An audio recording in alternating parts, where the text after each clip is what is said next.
there are different school of thoughts going on. पहला school of thought ये कहता है कि practically there should be only conventional what exactly has been going for the past many years. The second school of thought says आप इन सब conventional को replace कर दीजिए, you come up with biologicals.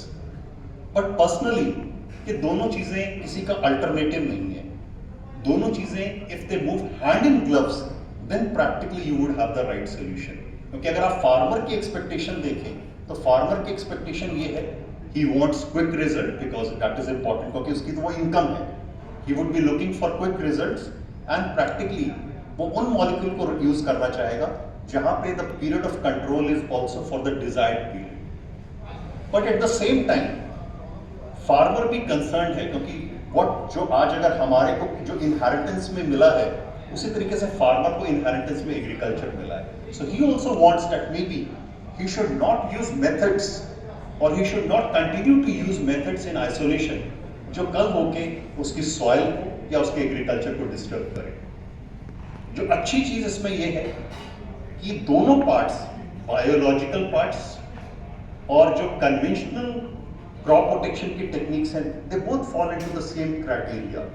Either they are governed by the insecticide act or either they would be coming under the fertilizer control order.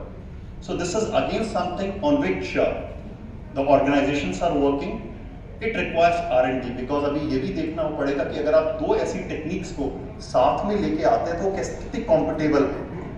क्या एक in can combination बन सकता है पहली चीज. अगर नहीं तो क्या वो एक साथ स्प्रे भी हो would they have the right effect or not. क्योंकि जब भी हम बायोलॉजिकल्स का जिक्र करते हैं then practically you have a limitation in terms of shelf life. Companies are working very hard to enhance the shelf life, लेकिन अभी भी मोस्टली अगर आप बायोलॉजिकल कंपनी से बोलें बात करें then practically getting a shelf life more than 1 year it becomes a concern and a challenge. But this is one area जिसमें मैं कहूँगा कि अभी चैनल को नहीं but yes sir the companies have to work on a good extent so that the R&D develops in a way that we are able to place it in the market space along with the support of the channel.